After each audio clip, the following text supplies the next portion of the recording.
2 दिवसाचं दूध जमा झालेलं होतं. मग काय करायचं? मग आज विचार केलात, की याचा आपण घरच्या घरी खवा बनवूया.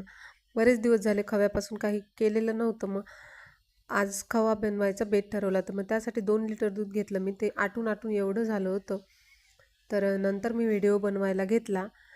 पण दूध काही केल्या घट्ट होत नव्हतं. मला 1 ते सव्वा तास लागला त्याला घट्ट करायला.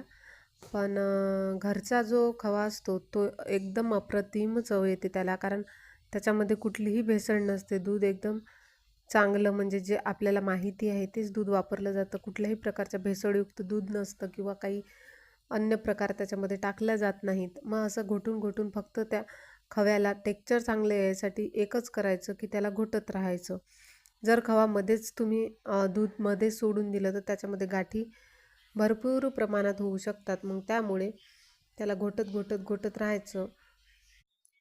घरचं आणि शुद्ध खायचं असेल तर थोडीशी मेहनत तर करावीच लागते.